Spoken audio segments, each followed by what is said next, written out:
Y'all remember when we used to have parties? Like a birthday party.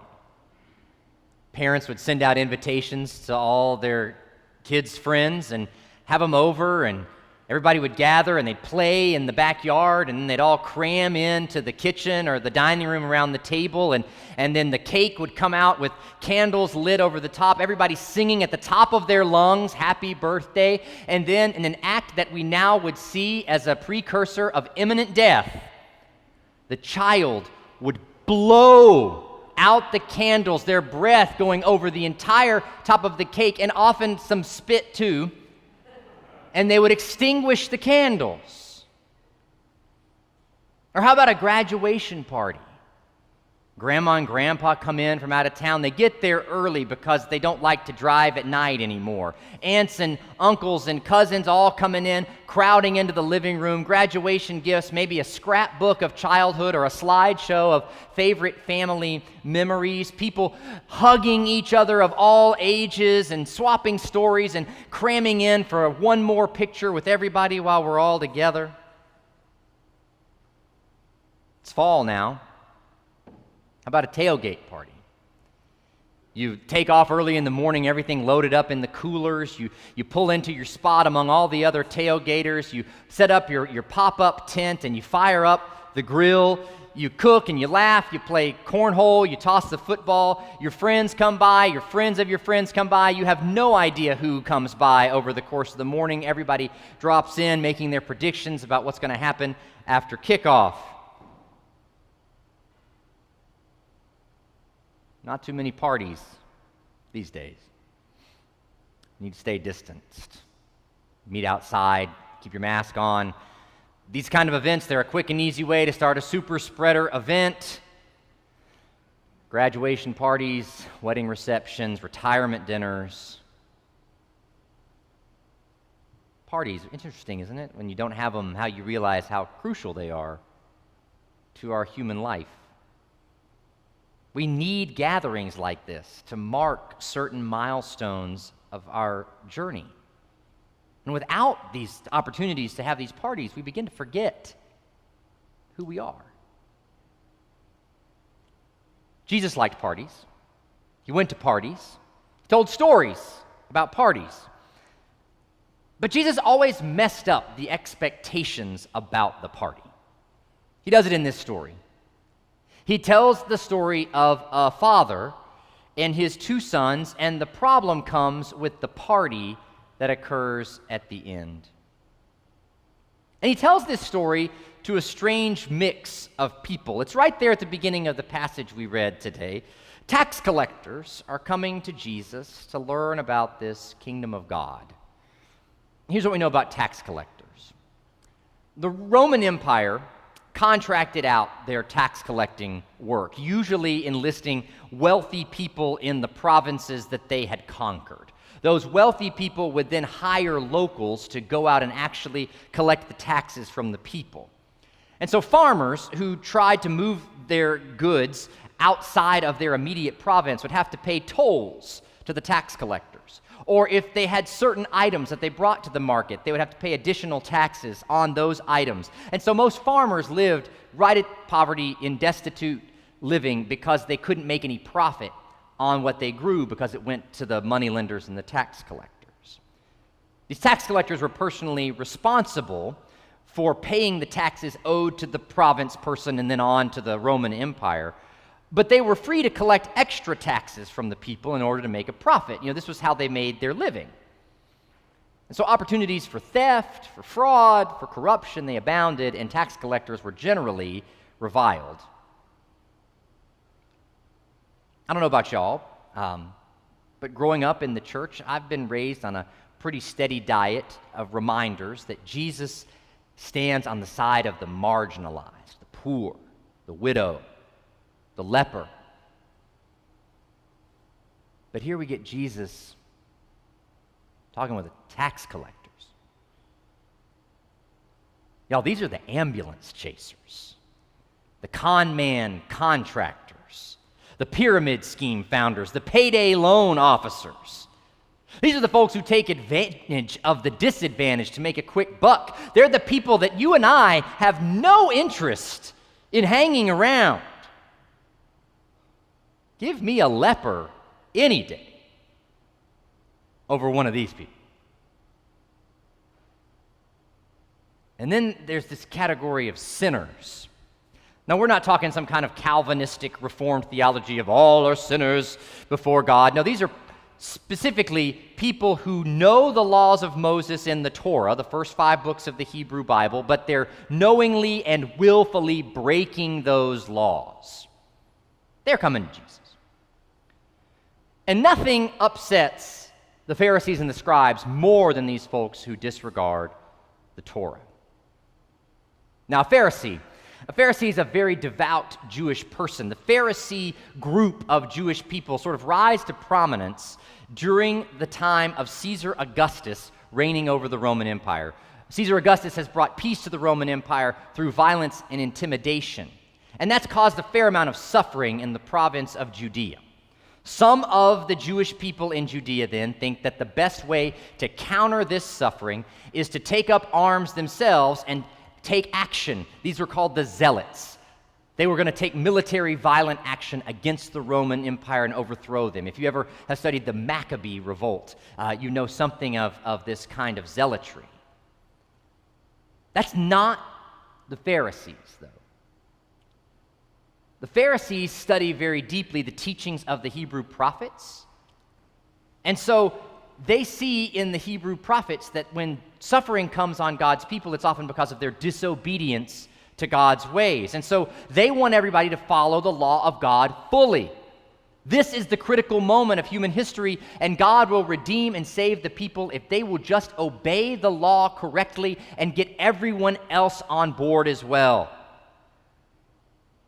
So understand that the Pharisees are not just some kind of legalistic goody-two-shoes trying to rub it in your face and be better than you. They're the alternative party at their time to violent revolt.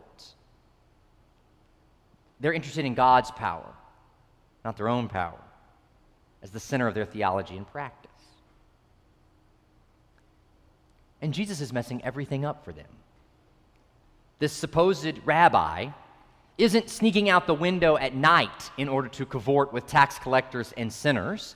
He's doing it in broad daylight. He is the very first to RSVP to their parties. You see it right there in the text. Jesus is eating with these tax collectors and sinners. So Jesus tells all these folks a story. You've got this younger son. He defies convention, family values, and the general order of things. He wants his inheritance while his father's still alive. He doesn't care about custom, about tradition. All he cares about is how he can make a quick buck. He's like a tax collector. He goes off to a distant country, wastes his money and his wealth, ends up feeding pigs. Pigs are unclean according to the law of Moses. To feed a pig would make you unclean. That is violating the law of God. This younger son is very clearly one of these sinners. The elder son, prominently featured at the end of the story, works hard for his father. He follows the rules. He's like the Pharisee or the scribe. Loyalty to the law of God above all else. And where does the conflict in the story come? In the party. You don't throw a homecoming party for somebody who's gamed the economic system and stolen their wealth. No golden parachutes for white-collar criminals. You don't throw a party for someone who's abandoned their family responsibilities, wasted their money, and signed up for those high interest rate credit cards and refused to practice hard work and self-discipline. And also, who wants a guest at the party who's unwilling to look at the truth before their very eyes? Don't these Pharisees know that the only way to get Rome off our backs is to fight fire with fire. You don't bring a knife to a gunfight. Get over all your religious ritual and practice and Bible study and ethical expectation. You think that reading Richard Rohr or Jesus Calling is going to make things better? The world is falling apart, and you're either part of the revolution or you're an agent of the oppressive establishment. You Pharisees and your dockers and your penny loafers. Nobody wants you at the party anyway. But here's the problem. The Father is the problem. And I hope you see in the story that the Father here is the God of all eternity.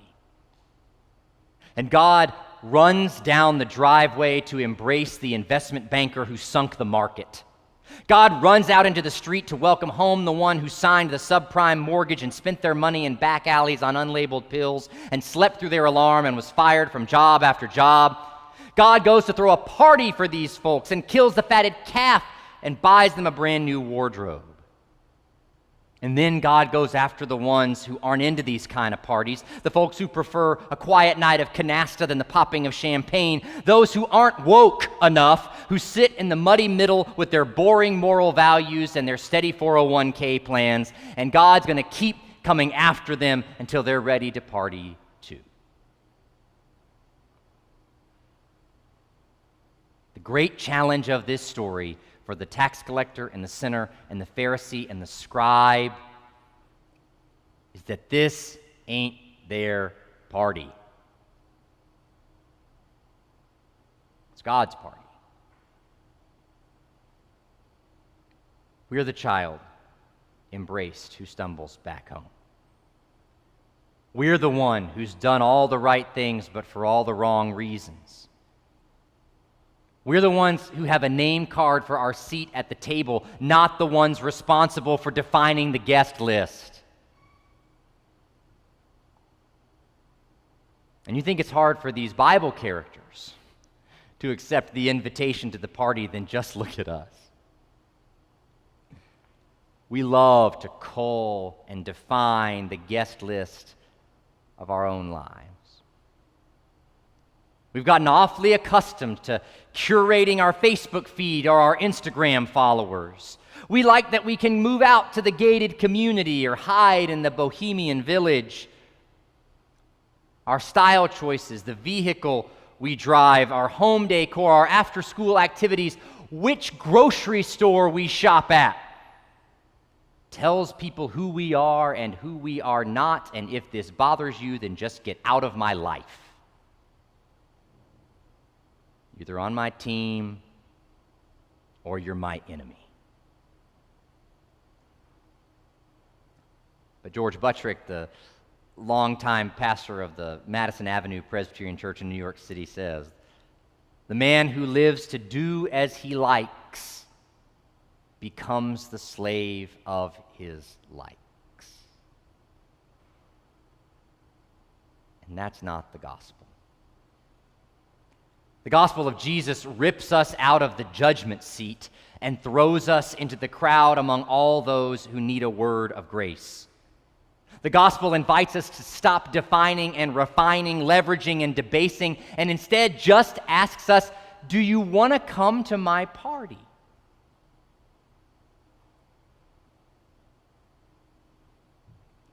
Today's what we traditionally call Commitment Sunday. We're asking you today to turn in these pledge cards that were mailed to your houses. You all know how it works. You write down a dollar amount on the card, you stick it in the basket, you fill it out online, what you're going to give to RCPC for the coming year. But this year, I don't want you to think about this just as a pledge card. I want you to think about this as your RSVP to the party. This is your way of saying, I'm in. It's recognizing that when you put your card in this basket with a bunch of the other cards, that each of us is the guest and not the host. It's an act of humility, knowing that a bunch of those other RSVPs thrown into that basket are for people who may not vote like you, shop where you shop, care about the same causes, stream the same Netflix shows, read the same authors, cheer for the same team, party in the same way that you prefer to party. But the father of these two sons just keeps inviting you. Keeps inviting me. Embracing, encouraging, begging us to give up all those other likes in order to come to the party, because the DJ can't start, the disco ball can't spin, the hors d'oeuvres cannot be served, or the champagne bottles popped, until every child of God has arrived. The invitation has come. The preparations are made. And all God wants to know is, will you come to my party?